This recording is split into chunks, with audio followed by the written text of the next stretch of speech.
All right. Hello and welcome, everyone. I'm Carolyn Dolby, your speechtherapypd.com podcast host for School of Speech. School of Speech is designed for school based SLPs to come together to discuss current topics, tackle difficult situations, and share our insights. Our goal is to bolster confidence, celebrate our triumphs, and foster a community dedicated to the excellence in the school setting. I am so excited for today's episode, championing change, advocacy strategies for the SLP in the schools. We are so excited that you have joined us today. We're going to dive into the world of advocacy for the school-based clinician. Who doesn't want to explore effective strategies and solutions for improving salaries, benefits, and working conditions? By the end of today, we will be the champions of change, all thanks to our special guest, Julie Malone.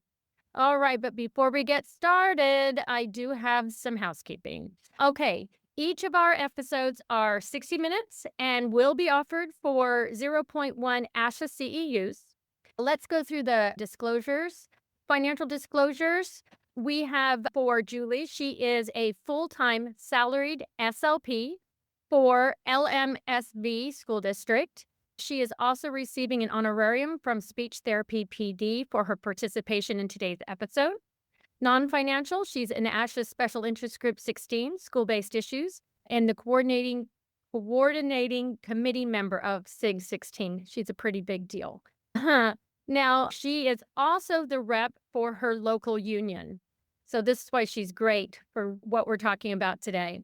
I receive a salary as the district level dysphagia support clinician for my school district here in Texas. I'm also compensated for my graduate courses I teach at the University of Houston. And I'm a consultant for school districts across the nation, supporting their program development and staff training. I receive compensation from speechtherapypd.com for hosting School of Speech. Non-financial, I'm a member of the Texas Speech and Hearing Association's Task Force for Feeding and Swallowing. I volunteer for Feeding Matters, and I'm also a member of ASHA Special Group SIG 16, School-Based Issues, as well as Special Interest Group 13, Swallowing and Swallowing Disorders.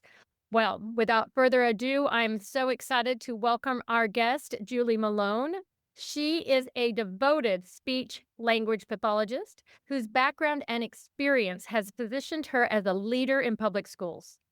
Her educational journey began at Indiana University, followed by an internship at the University of Sydney and a master's degree with an emphasis in public schools from NAU, which laid a robust foundation for her career. Justice, equity, and promoting positive change are central to Julie's advocacy efforts. Julie's exceptional negotiation abilities, consensus building attitude, aptitude, and professional education and resource development skills have earned her the prestigious Van Hatten Award for contributions to the schools. Well, welcome, Julie. How are you? And we are so lucky to have you. Thank you so much, Carolyn. I'm very happy to be here tonight. That was a mouthful. I know, but hey, let's see what we've already got. Oh, hey, we've got a ton of people jumping in. Let's take a look for a quick second. Hold on.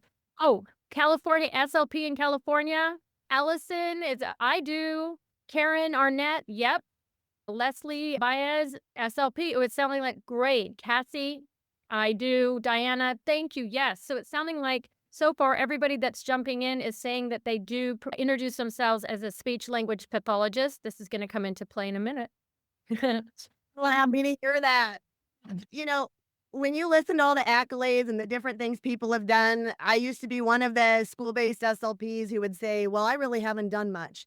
And so let's start right off the bat and say, on your worst day, you need to make a list of the things that you've done because you're going to be really surprised at just how much you have. And nothing is too small when we're talking about advocacy. And advocacy is really standing up, promoting, championing any cause or policy. And in this case, we're talking about our ability to perform our jobs in the schools. And so I know some of you may have heard me speak before, and a lot of this is not new because guess what? It works. You don't change things when it works. So I think people really feel like things have to be really complicated to be an advocate. And so let's start with the first question, which is who insists on being called a speech language pathologist?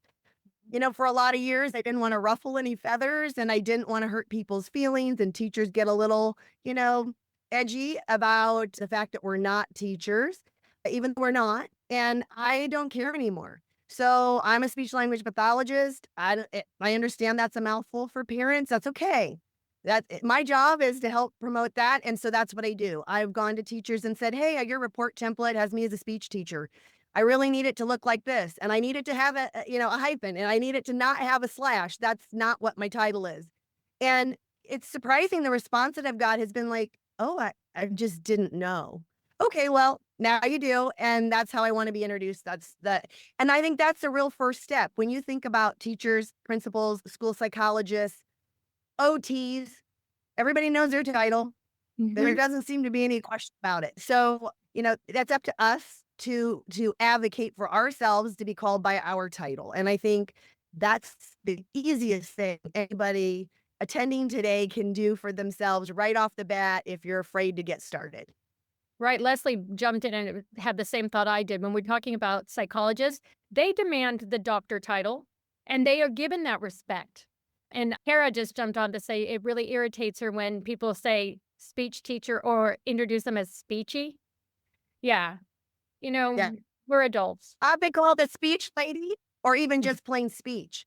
And I actually had PTA one year write, happy speech, SPEACH on my door one year for Teacher Appreciation Week. I mean, so we have some work to do there. And I'm glad to hear that people are not afraid because if somebody gets their feelings hurt, I think all you have to do is say, there's nothing wrong with any other profession. But if I called you a firefighter, there's nothing wrong with that, except for it's not what you do. And that's not what I do. I'm a speech language pathologist. I have really specialized skills, and your skills are specialized too. I'm not a teacher. I don't do your skills. So Right, I think it's really important that we start right there with that. I think being kind all these years and not wanting to step on toes hasn't helped us. right. And if you think about teachers, if somebody called them a babysitter, I've That's an example. right, I mean, I know I'm taking it way to the but that has happened. I have heard that, so For sure. Alyssa jumped on to say, "Yep, we have not been in school for as long as we have to be called a speech teacher because that's not what our degree is." I agree. So our fundamental issue here really is Mhm. respect. Yes. I don't I know that all the other settings have some issues that overlap with us for sure. Working conditions, different things. But I think the respect issue is much more unique to school-based SLPs struggling. Nobody understands what we do. They don't understand the value of the education that we have. I mean, our master's degree, we all know, we're all in here. It was hard. It was not very easy. We couldn't do it online while we were working full time and, stuff like that. Mhm. It can't be done for our profession. So there has to be a level of respect for our background and our comprehensive knowledge. I mean, birth to death across all of these different disorders. I think even for myself, I couldn't even name off the top of my head every single thing that we impact. And so I think, we've got to do a better job at helping them understand. Teachers do want their students to succeed and do better, and if they could embrace what we do and not look at us as an opportunity for a break, then, Right. and not all of them do, but the ones who do, if they could embrace what we actually bring to the table for kids, it's a real game changer because there are a lot of students who need our support and our help to be successful. I think you're just stepping right into the next question of why is advocacy essential? Great segue. Yeah. So, well, I think what we can say is we have seen over the last number of years. I don't know how many veterans we have in here this evening, but I'm getting ready to start my 26.24 year, and I've seen tremendous change in workload, what people expect out of me, the different things. But what I haven't seen is a tremendous change in the level of respect, the understanding of my job, for a lot of people finding a reasonable place to work. I Mhm. am one of those people who was first put in a custodial closet with the chemicals. So I can relate with lots of people out there who have really not so ideal student learning conditions, meaning your office or your workspace, um, we shouldn't be talking about this 25, 50 years later. That this is why advocacy matters.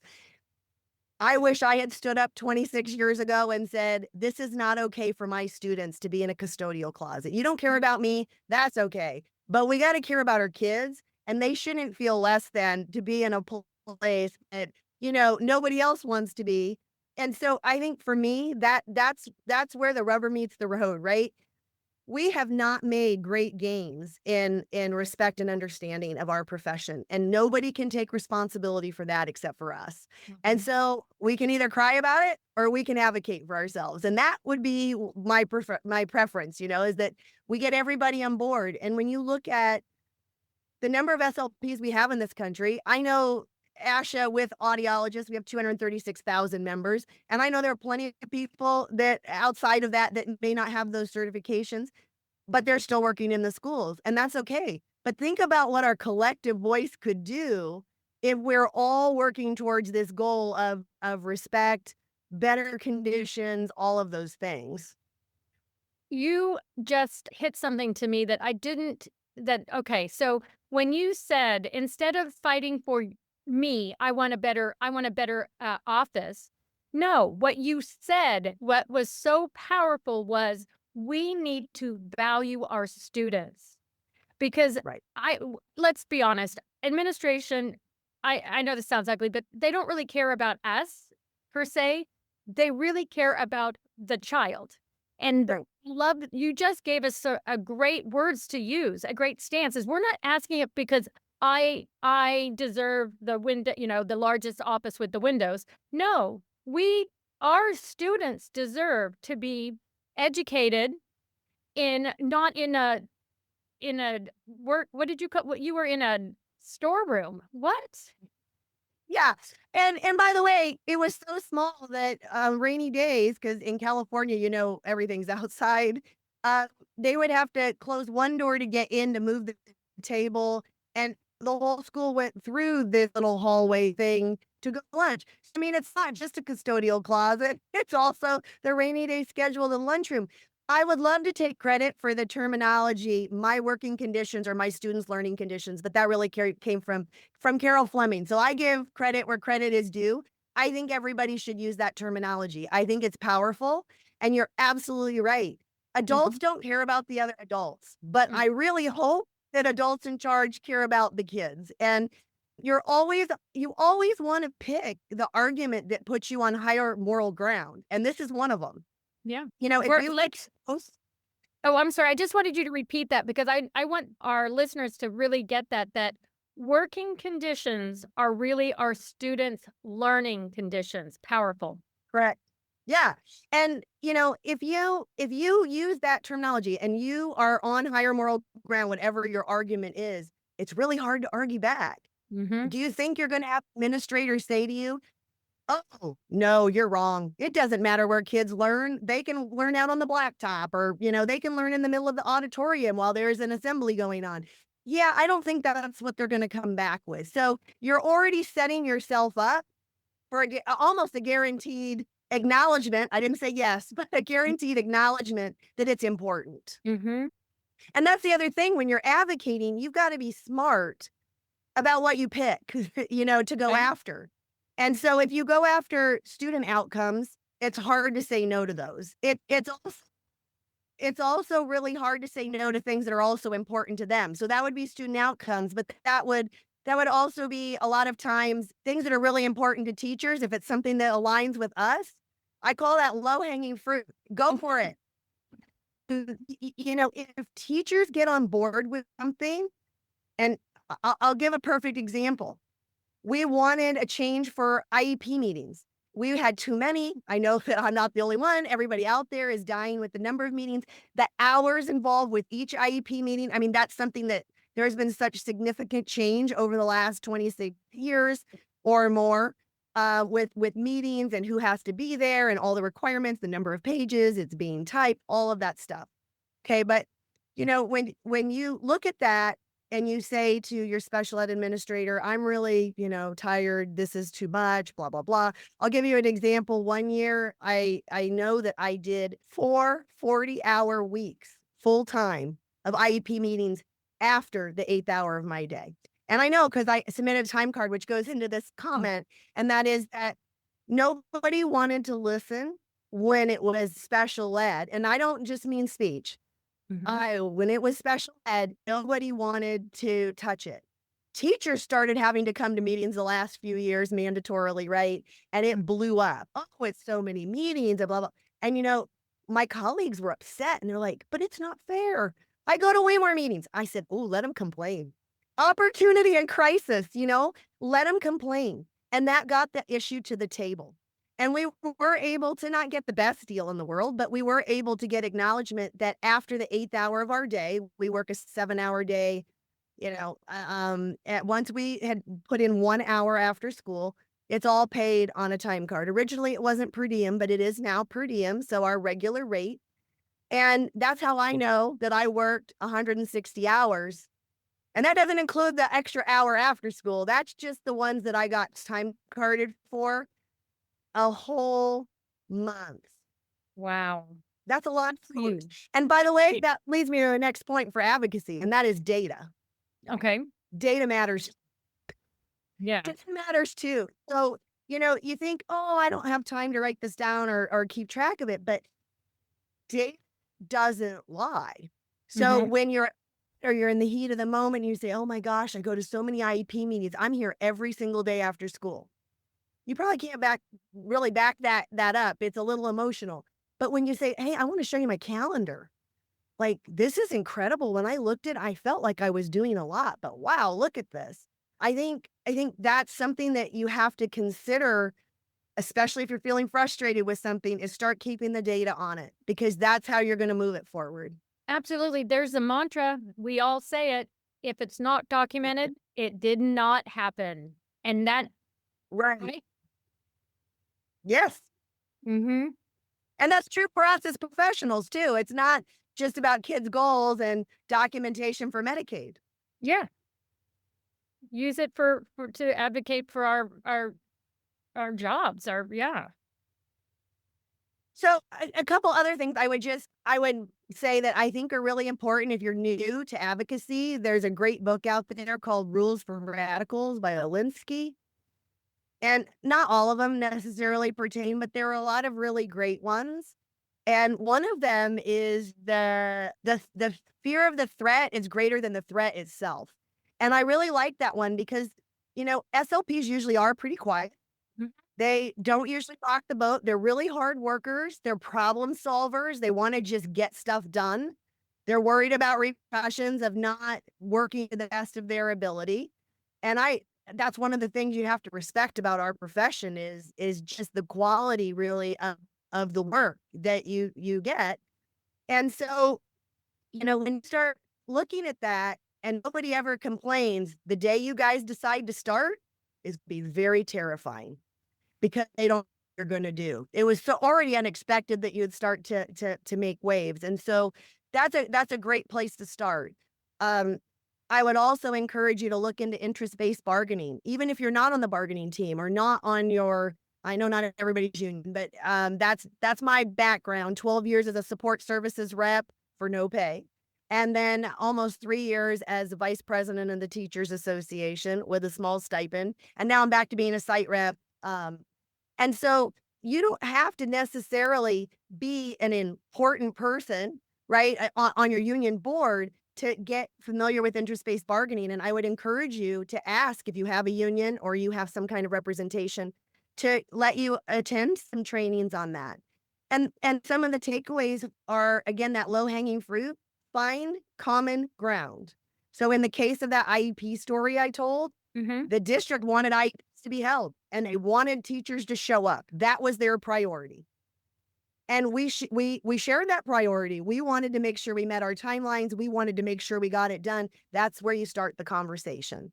There were other areas obviously we disagreed on, right? But you start with the areas that there's a mutual benefit And having IEPs done timely is a mutual benefit. And that really opened the door to those conversations. And you have to kind of put yourself in the mindset of the people that you're talking to. If I was sitting in the big chair in the ivory tower, as we like to say, Right. what would my concern be? If I was thinking about my SLPs and I was thinking about caseload and I was thinking about workload or I was thinking about whatever, what would you brainstorm as their issues of concern? And go from there, because a lot of times you're kind of spot on with what their concerns would be. And if you think about all the things that we are doing are federally mandated. I mean, especially with, Absolutely. I mean, that's heavy. I mean, there's a lot of repercussions for our work not being done right there. Glad you brought that up because it's like beating a dead horse, right? But it has to be done. I don't get a choice. So teachers can choose how much grading they want to do in a night, or they're going to do this or they're going to do that. They get some options in there that we don't have. If it's due the next day, it doesn't matter that we spent 6 hours on a report on our own time at night trying to get it done because the kid had been absent for 3 weeks before their evaluation was due, right? I mean, we've all been in these tricky Yeah. situations. Aren't really our fault, but the expectation is we're gonna find a solution for it, and I think that's another thing is that because we're solution oriented, districts really haven't had to feel the pain of what happens when it doesn't get done because 'cause we're doers. And I would never tell anybody to not do their job. I think everybody should do their job. But I think when you've hit your limit, you have to express that you've hit the limit. This is not doable. This is not something that can be done long term. And I don't know about anybody else, but for years I was willing to do anything extra if I got paid per diem because it used to be like, a substitute rate or a curriculum rate, which was like ridiculous. In California, barely our minimum wage. And so I refuse to do those kind of things. But if they offer me my per diem, Uh-oh, I think we just lost Julie, but she's gonna pop right back on. Here she comes. I'm so sorry. That's it's okay. I knew you were gonna pop right back on. I mean, these things you can't let them get you down. You have to keep moving things forward in the ways that you can. Yeah, I forgot where I was. but it's okay because I want to get into some of these. I mean, we're talking about, what we need to be advocating for. Respect, understanding our working conditions, and with the focus on that our working conditions are our students' learning conditions. What are some solutions to some of those challenges that we're going to be facing? So I think you have to really get some people on board that have more juice than we do. And Okay. the way you do, I would say the lowest of that level would be going to your parent teams. So PTO, PTA. None of us want an extra meeting, but if you don't even have to volunteer to be the rep if you have that. And I'm sorry, I know it's different terminology in different places in the country. PTO, PTA, whatever it is that is your parent organization. In my current job, there's somebody in my school that has to attend as one of their adjunct duties on top of their regular daily work. And you don't have to do that, but you can find out when their meetings are. You can ask to be put on an agenda to talk about the services that you provide. I did that many, many years ago. I really wanted when FM systems like portable ones came out. I really, really wanted one. And of course, nobody wanted to buy one for me. And so I went to the PTA president and I made my plea. And it was like $149. It wasn't like it was a lot of money. And she goes, "Well, I really like that. Now, if I got that for you, would you be willing to share that with Micro Society?" And I said, "Absolutely, because I'm not seeing kids during Micro Society. That would be fantastic." Boom. Next thing you know, it's paid for and it's done.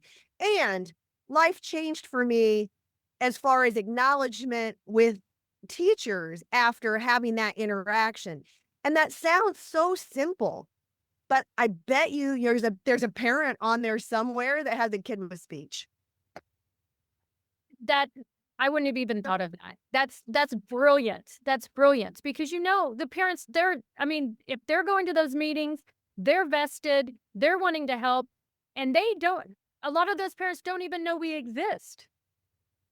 And who do districts listen to? They don't listen to employees. No, They they're listen gonna to listen parents. to the parents. They're gonna listen Right. to parents. And if you can be strategic to do it at a time when you know that there's a speech kid, Mhm. is being represented in those meetings, it's ideal. I mean, it's really it's one meeting. And that's the thing I'm gonna say about advocacy. It's not time free, right? It's not, it is going to, you have to have some investment. And sometimes you have to be consistently invested for a period of time. But if you do that, I really promise that you will see results because when they know you're going to keep coming back, Kinda then like, it's really hard to ignore you. yeah, front load it all. Absolutely. And Yeah. that also goes hand in hand with your school board. And I think that this is an entity that people really, first of all, people are afraid. Mhm. But I'm gonna tell you, at least in California, everybody has the right to speak at a school board meeting on any topic of their choice. You have to walk up to them when you first get there at the beginning of the meeting and ask for a speaker card. You have to tell them who you are.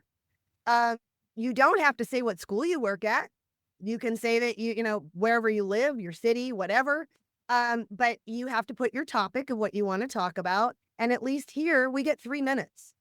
And let me tell you, anybody who's willing to walk in front of a school board and talk for 3 minutes, they get their attention. And usually they can't ask any questions during that time. But I do know after doing that for a variety of topics, not just advocacy for SLPs, but as VP of the Teachers Association, I would talk on a variety of different things. Um, like I champion a dog walk here in San Diego. I have a district team, and that gave me an opportunity to go in front of them on not on a controversial issue or a Mhm. specific SLP issue, but it gave me an opportunity to, hey, look what I'm doing for our district. This is my name. This is who I am. And I'm really not going away. I come back every year and I talk to you about this. And then I let that be a segue into some other things. And by the way, if any of your colleagues get an award, I don't care if it's a certificate from a parent, go get a speaker card and say, school board, I just wanted you to know Sally Jones got acknowledged by this parent and got this certificate. And I think that the district should be aware and acknowledge this person for their hard work because SLPs, blah, blah, blah, blah, blah, blah, blah, right? Value of the SLP. I think that those are ways that you can start making those inroads with the people who actually make decisions. Because our administrators make some of the decisions, but your school board is the boss of your administrator. And so if they have a differing opinion, that gets really interesting. I love that because I see on our district website, different teachers are highlighted or this activity was highlighted. I don't often see things that speech paths are doing, and we are amazing. We are doing all sorts of amazing things, and I know that I've even kind of mentioned it to the higher up, and nothing was said. But I like the idea of, you know what?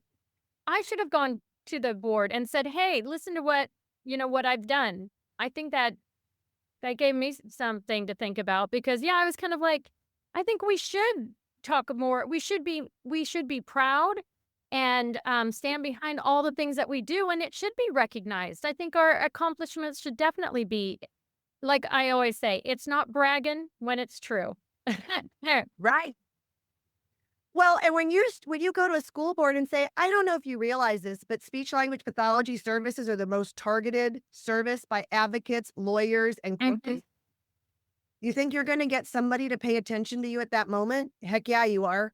Right. Because I don't know, they always know. I don't think districts always share these things, but I think it's fair to say, as the most targeted service in your district, how come we don't get support? I see Right. this group getting support and this group getting support, and we're not. Why? Because we're really good at our jobs.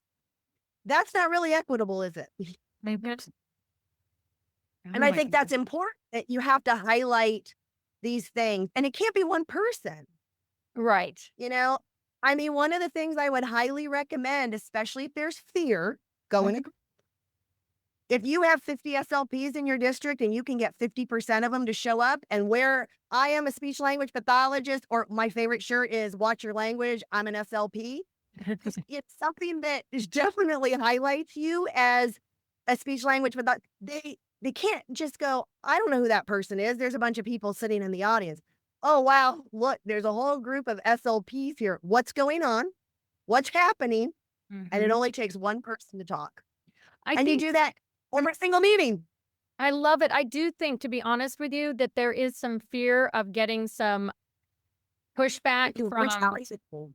retaliation from the coordinator or the lead of the department, I think there is some fear.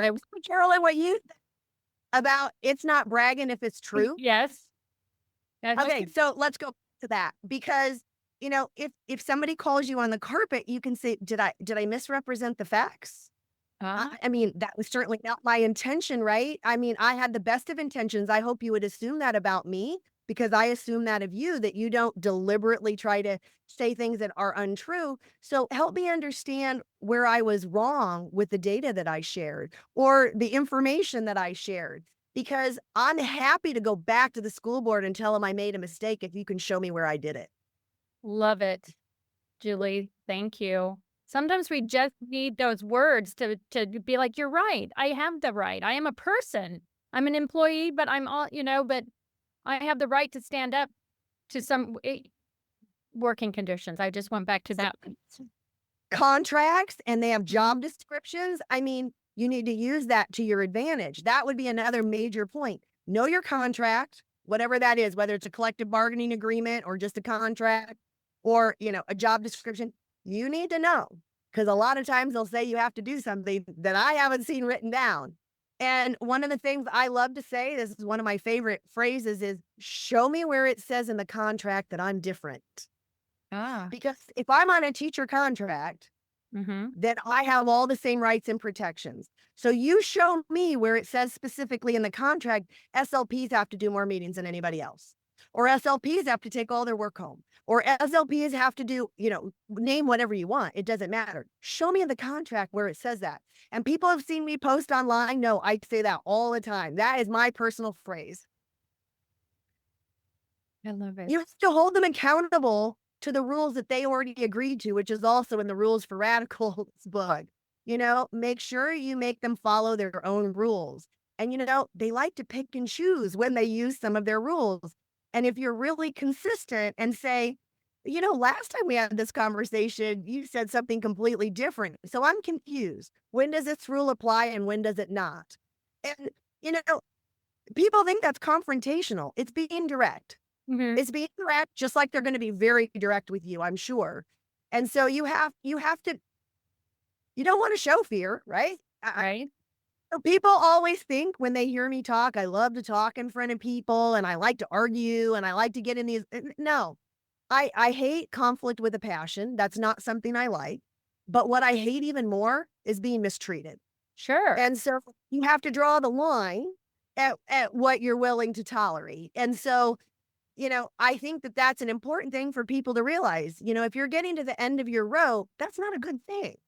Let's head it off before you get to that point. And really, almost everything we ask for, show me how it's not good for kids. Because, Caroline, when I was taking work home, like, doing, grading of tests and everything, scoring tests for 4 hours a night, trying to keep up with 100 plus caseload at one point in my career, and I came in and one of my kids asked me why I was grumpy.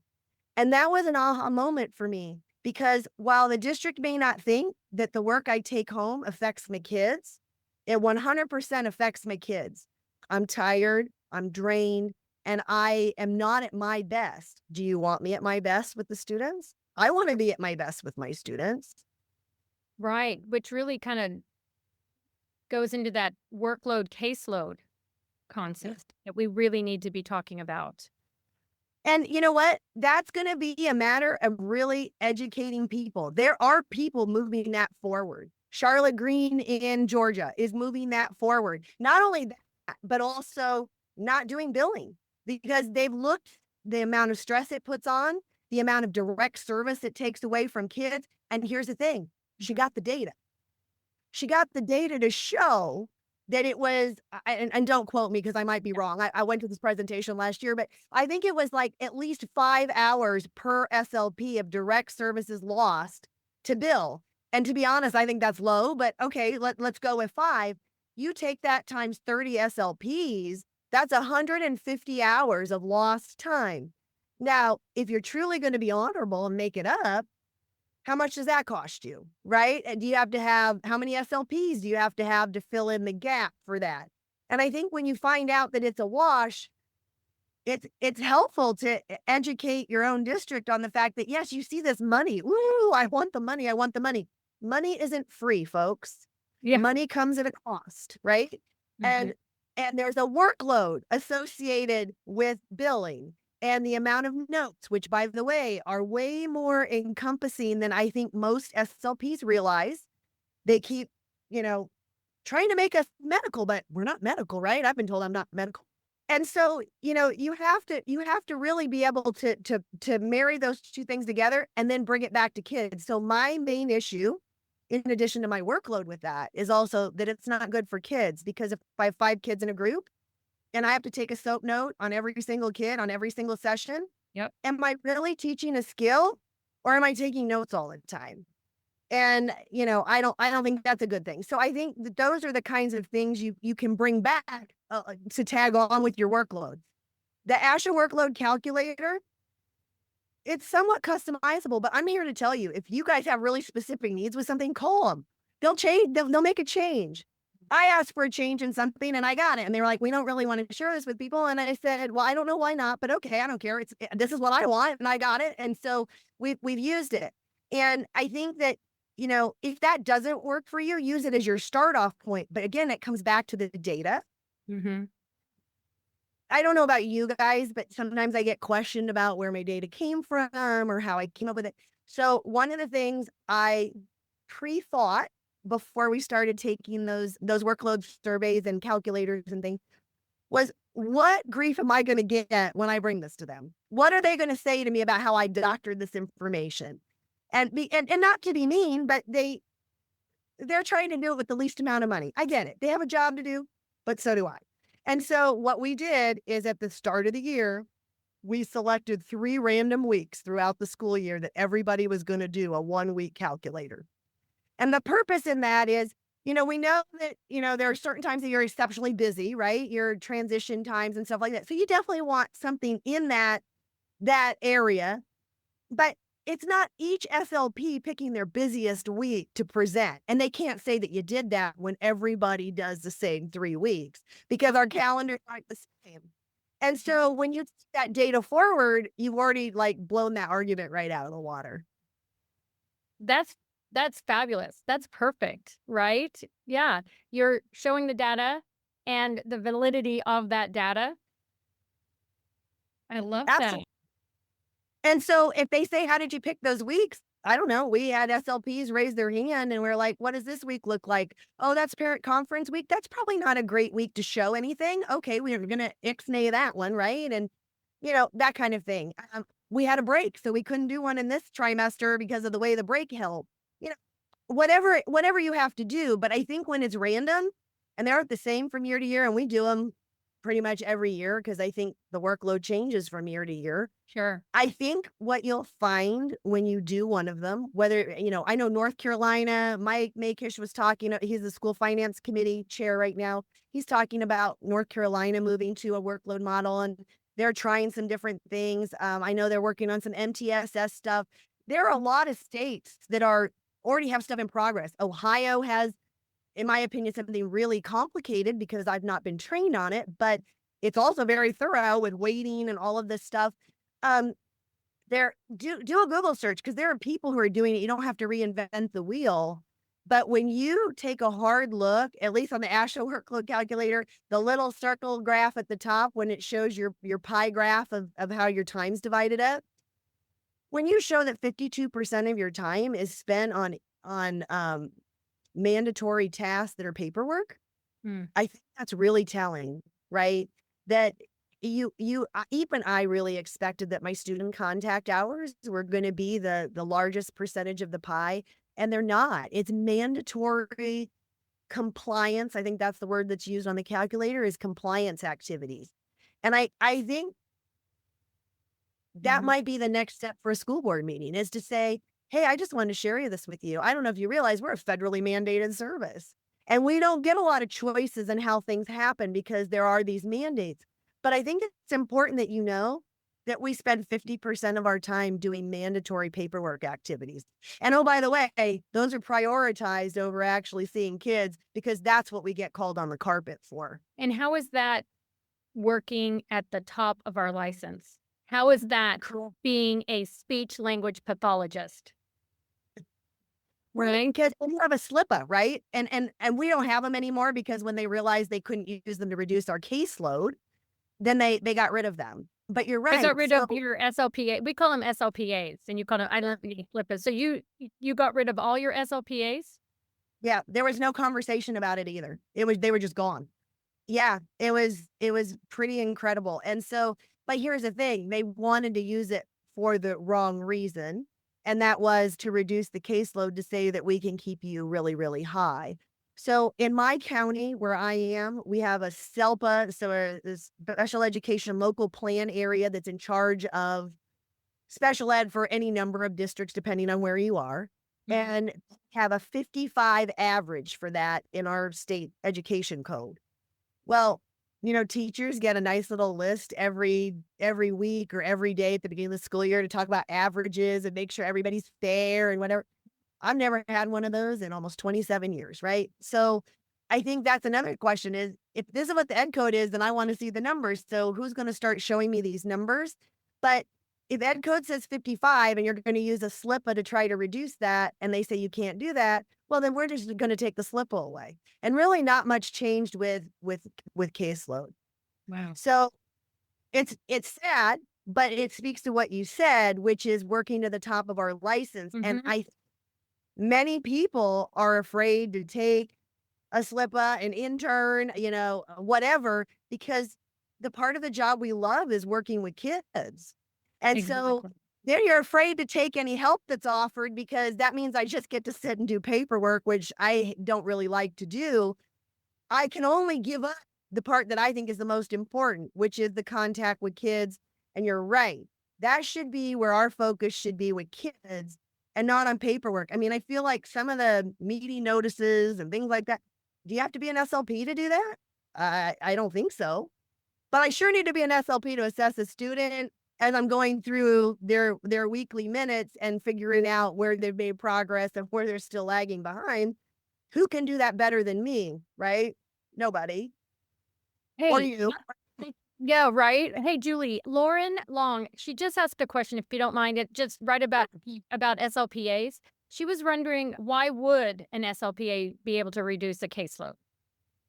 So I think that's a myth with administrators that if they give you this person that makes much less money than you, kind of like they throw a paraprofessional into a classroom when their numbers get too high, that they'll get you to stop complaining about your caseload or not meeting the ed code or whatever it is, and that they can see the kids and you can do this other stuff, and then you kind of have a status quo.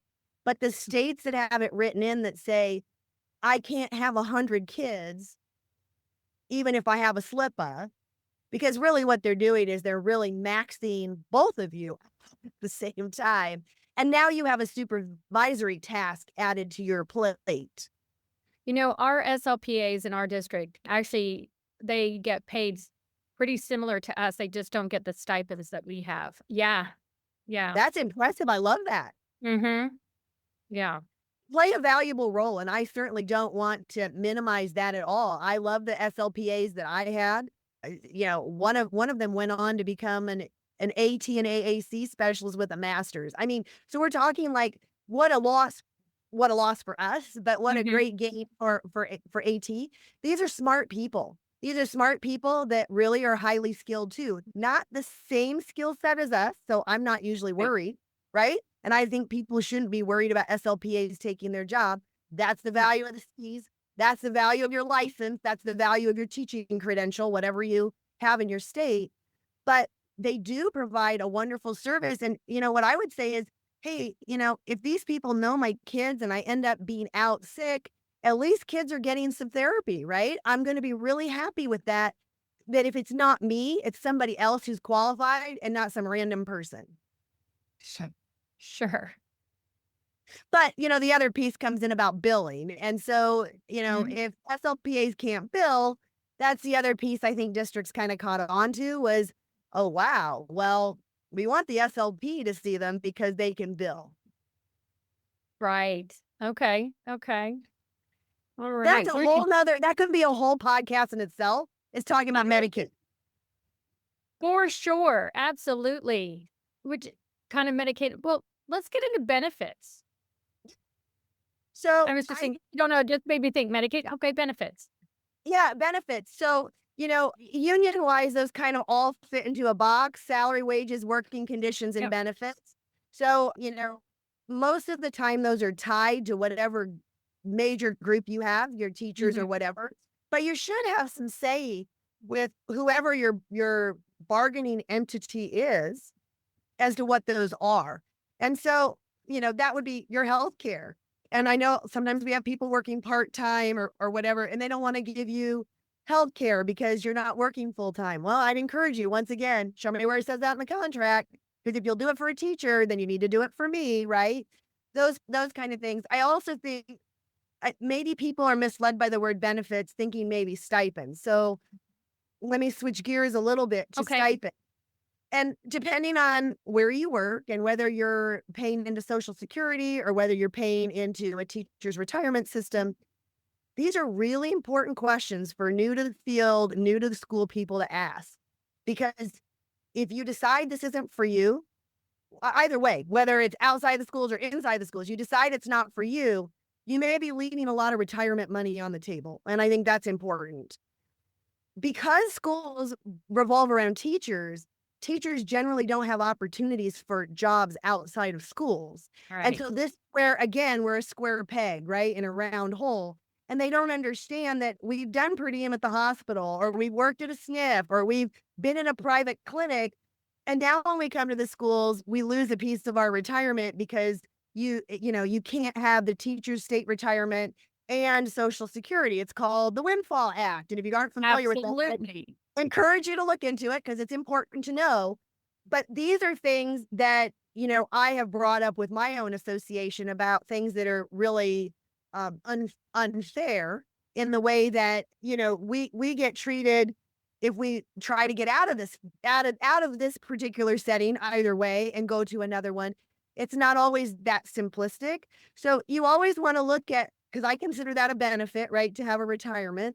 I Mhm. would make sure that you look at that, but along those same lines, you need to understand whatever retirement system you're in, how stipends impact that.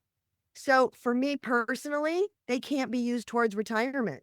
So to be honest, I'd rather have them tack $1,000 onto my salary every year as part of my salary than to add it as a stipend, because that will compound over time if it's part of your salary and really increase your retirement benefits. But if you do it as a stipend, it's just that amount of money and it never compounds. So, and that's the same with kind of any stipend or sometimes even extra hourly, like time card work. In California, there's a supplemental, which is not terrible. It's not as good as the other, but it's a supplemental. And there's a little bit of money there. But if you're going to do, like, a lot of times they'll say, oh, you're at 60% and I really need you for an extra 10% this year. I'm just going to time card you. Do your homework and figure out how that impacts you financially long term, because it may be like, oh yeah, I really want that extra 10%, so I'm going to take it on a time card. But if that doesn't impact your retirement, that'll hurt you down the road. So those kind of benefits and stipends, I think, are important for people to be aware of, whatever the protocols are in your state. And if you don't know, reach out and ask somebody. Right. It should be transparent. It And should be, it's not. I know it's not. And you want to talk to, I know that you advocate in your district for the wage salary increase. So impressive. Yeah, Shout out to you. that's old now. Oh, but people need to hear it. So again, it comes to that low hanging fruit. What are the combined interests, the mutual interests that you have? And what we were having a problem with was hiring SLPs. Imagine that. So we came to the table and we had these conversations, and basically I educated them on the value of the SLP, why we're unique, why they can't just find somebody, why they can't just hire some random person to do my job. Cause that was, these things are always conversations. It's kind of comical, but not. Yeah. So at the end of the day, we decided that we had a mutual interest that we had enough staff. Mhm. When they don't have enough staff and don't meet timelines, that affects the district. When we don't have enough staff, it affects your SLPs who are asked to do double duty and are very stressed. Or we have kids that aren't getting seen, and we know that that's a really bad recipe. So we use that as kind of a jump off point. There were a lot of other pieces to that. If anybody's interested in that, you can always share some other stuff. But the bottom line is we decided, how can we make this attractive? And I don't know if today I would do it the same way, because we have a different generation coming up that values a work-life balance more than the money. So, but I will say that 10 plus years ago, we were valuing the money. And so what we were able to negotiate, and again, this came in pieces. So there's a patience factor here. Okay. The first piece was saying we're going to give any SLP that comes in a 10-year bump on the teacher's salary schedule. So if you're a brand new CF, you're going to start at year 10 on the salary schedule. Now, I wanted our own salary schedule. They weren't going to Mhm. budge on that. Okay, no problem. Okay, remember, opportunity in crisis, we take what we get and Mhm. then we keep it forward as things happen. And the great thing that happened was our state teachers association said, you can't have an asterisk and have a different amount for one group on that schedule. That's not appropriate. Boom, we had our own scale. Okay, so in my district, and I know this is going to shock people who live in more rural places, okay, but it's almost a $20,000 bump for a brand new SLP to start with us. So guess what? We don't really have a problem hiring. I love it. I wanted you to say it. I know I've put you on the spot on that, but when I saw that, I was like, We I love it. I think we need to be And guess what? The other districts, because they have these comparables, they're all pretty much doing the same thing. So we're not unique anymore, which makes it a little bit more of a challenge to get those first round draft picks, as my district likes to say all the time. uh-huh. So now they're having to look at what other things they can do. And that then circles right back to workload, because I think that's what our up and coming SLPs are going to be more concerned about. Okay. Full job for me. So when you go to a job interview, whether you're new or old, these are the kind of questions you want to be asking them. And I would want specific answers. Not, well, most of the time, no, what does that really look like? I want to know, what does your workload look like? What is the compensation for all the extra hours? Those kind of things. Because if you're going to do the work, even if you don't really want to, you should at least get compensated. Right? I am loving everything that you are laying on us today, but I'm wondering, do you have a success story that you can share with us? Kind of bring it all Oh, together? I do. Okay. I'm so proud to share this one, because I get calls from random people who know somebody who knows me or something, hey, I have concerns, I have questions about advocacy. Okay, great. Well, I got one from right here in my home county. And I'm gonna give a shout out to Kristen Childs, because she said I could share this with you, and she's very excited. But a year ago, I talked to her about some of these very same things I've talked about that people think are too simplistic to work. Let's start with the school board meetings. She told me that they attended every regularly scheduled school board meeting. They had between 4 and 10 SLPs at every one of those meetings with their specialty shirts on. And one person took a speaker card and talked about the value of the SLP at every single school board meeting. So let's say there were 10, because that's usually typical, and there might have been 12. I don't know. But let's say 10. That's 30 minutes of dedicated time that they have to listen to you talk about SLP's value, right? And so as a result, some really interesting things happen. And I wish I had done something this big, because honestly, I couldn't be more excited about the results she got. I mean, it was phenomenal. So as a result of going to all of those meetings and educating the school board, they clearly were listening, because she had to file a personal grievance for having to do 2 private school evaluations on top of probably an over caseload situation. And I'm trying to remember, it's like 22.9 hours extra. And she asked them to pay her for it. And they said, it's part of your job description. And I'm so proud because she said she filed a grievance. And you have to be brave. I filed several grievances myself over the years. Actually, I think 3 at one time, actually. But this is big because when she filed this grievance, there's different levels of grievance. And by the time you get to level 3, it's pretty serious. And yet they hadn't come to an agreement. And now it has to go to the school board for approval of whatever the district wants to do to remedy it, right? And so the district was holding firm. They were not going to pay her. This was part of her workload. She wasn't going to get paid. And the school board not only said, absolutely not, you are going to pay her for those hours. And guys, this is huge. You will open bargaining next year, and you will open this topic of how many hours of extra work is done after the contract. I was blown away, absolutely blown away. But that wasn't the end of it. They have a group grievance about not having their vacancies filled and asking them. That's still in process. But she said, we didn't get everything we want, but we saw the most movement we've ever seen. And that was followed up by stipends for all of their special education people. I think it was $1,000. That included any ed specialists, psychologists, etc. They didn't get the billing stipend that they wanted, but that's still on the table and they're working for it. But one of the things she said that came from a town hall was that she was reminded that we have to stay engaged and keep trying for more every year. And boom, if you walk away with something tonight, I think that's it. It's not a one and done. This is a process and it's unfortunately slow. But in 1 year to get that?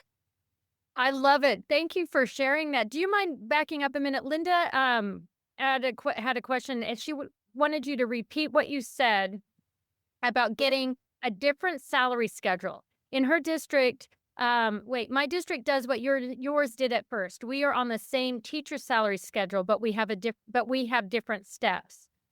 So we were told, at least in California, that that's inappropriate.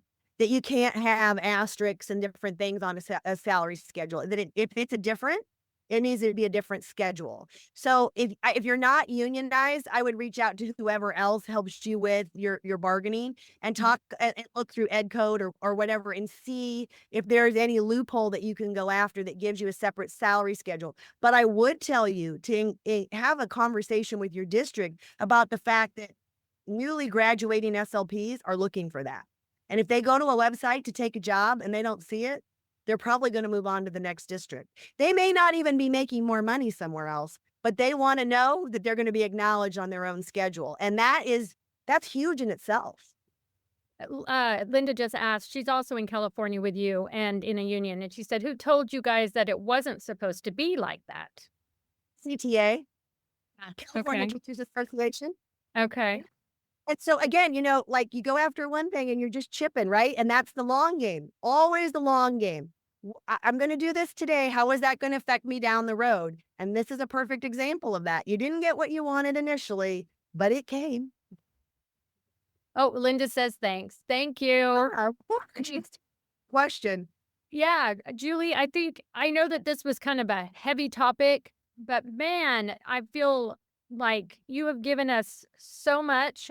You've given us areas that we know that we need to advocate for. Things that have really stood out was just that workload. I mean, the working conditions, it's learning conditions, things like that. I love what you shared with us. Just opening our eyes and actually empowering us that we have our rights. We do have rights. And our rights. Shouldn't we have a voice? SLPs should have a voice. Right. We wear it on our shirts. We need to be walking the walk, not just talking the talk, right? 100%. Yeah, absolutely. That's part for me and say, right speech, language pathologist on your board. I do Say it. that again. Put your title, your initial. And I have kids say, what does that mean? Oh, let me tell you what MS means. look at the school that had to happen because some of my kids don't even know the process, right? And then I talk about my CCC and I tell them, I worked really hard to get this. And that's why it's on my board because I'm proud. I'm really proud of this because I worked hard for it. And, whatever job you pick, I would encourage you to make sure you tell people what you do. You should be proud. Loud and proud. I love it. Yes, right. We need to respect ourselves, respect what we do. We need to be working at the top of our license. And the only way we can continue to do that is if everybody understands what we do. We aren't a speechy. We aren't just an extension. We are an entity that is desperately needed, and we provide a service that is unbelievable. I love it. We change lives, and Sharon McLeod will tell you that communication is a human right. It's a human right. And this is what we provide. You are amazing. We are so lucky to have you, Julie. I really appreciate everything that you've brought to our table for us to take back with us. I feel more empowered. I hope everybody listening also feels empowered.